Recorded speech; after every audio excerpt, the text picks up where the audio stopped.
যুক্তরাষ্ট্র ও ইসরায়েলি জোটের বিরুদ্ধে ইরানের যুদ্ধ দাবানলের মতো ছড়িয়ে পড়ছে। যুক্তরাষ্ট্র ও ইসরায়েলি জোটের পক্ষ নিয়েছে গোটা আরব বিশ্ব। অন্যদিকে ইরানের পক্ষে রয়েছে তাদের প্রক্সি বাহিনী হিসেবে পরিচিত লেবাননের সশস্ত্র গোষ্ঠী। ইতোমধ্যে ইরানের পক্ষ নিয়ে ইসরায়েলের বিরুদ্ধে সরাসরি যুদ্ধ শুরু করেছে তারা। ছোট ছোট হামলার মাধ্যমে ইসরায়েলি সামরিক বাহিনীকে বিপর্যস্ত করে ফেলেছে লেবাননের যোদ্ধারা। এদিকে এতদিন চুপ করে থাকলেও ইসরায়েলের বিরুদ্ধে এবার ইয়েমেন থেকে হামলা শুরু করে যুদ্ধের মোড় ঘুরিয়ে দিয়েছে ইরানের আরেক প্রক্সি ইয়েমেনের বিদ্রোহীরা। ইরান যুদ্ধ শুরুর 1 মাস পর প্রথমবারের মতো ইসরায়েলে ক্ষেপণাস্ত্র হামলা চালিয়েছে তারা।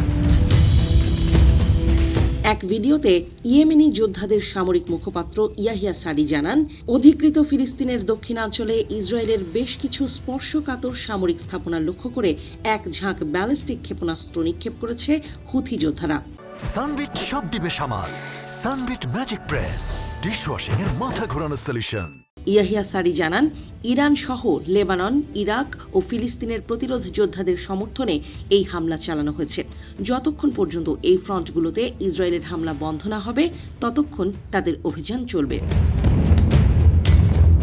ইয়েমেনি বিদ্রোহীদের ক্ষেপণাস্ত্র হামলার কথা স্বীকার করেছে ইসরায়েলি সামরিক বাহিনী। তারা বলছে, ইয়েমেন থেকে আসা একটি ক্ষেপণাস্ত্র শনাক্ত করেছে। তাদের আকাশ প্রতিরক্ষা ব্যবস্থা সেটি প্রতিহত করতে কাজ করছে।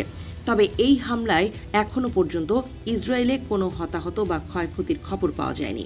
ইয়েমেনের হুথি বিদ্রোহীদের ইরানের অন্যতম শক্তিশালী প্রক্সি বাহিনী হিসেবে বিবেচনা করা হয়।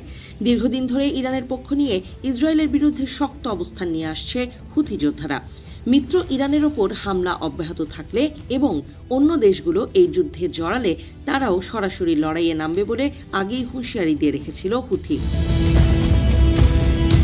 2023 সালের অক্টোবর থেকে লোহিত সাগরে আন্তর্জাতিক জাহাজগুলোতে হামলার মাধ্যমে বিশ্ব বাণিজ্যে বড় ধরনের ধস নামিয়ে দিয়েছিল ইয়েমেনের যোদ্ধারা। গত 18 মাসে প্রায় 250টি সামরিক ও বাণিজ্যিক জাহাজে হামলা চালিয়েছে তারা। এর ফলে এডেন উপসাগরে সামুদ্রিক যান চলাচল 70% কমে গেছে। সুয়েজ খাল এড়িয়ে জাহাজগুলো এখন আফ্রিকার নিচ দিয়ে দীর্ঘ ও ব্যয়বহুল পথে যাতায়াত করছে। হুথিদের হামলার তীব্রতা এত বেশি ছিল যে যুক্তরাষ্ট্রের মতো পরাশক্তি তাদের সঙ্গে যুদ্ধবিরতিতে যেতে বাধ্য হয়। তবে ফিলিস্তিনের গাজায় গণহত্যা চালানোয় দখলদারদের বিরুদ্ধে যুদ্ধবিরতিতে যেতে অস্বীকৃতি জানায় হুথি। এরপর ইসরায়েলে ক্রমাগত হামলা চালাতে থাকে তারা। তাদের হামলায় ইসরায়েলের ইলাত সমুদ্র বন্দরের কার্যক্রম একেবারে স্থবির হয়ে গেছে।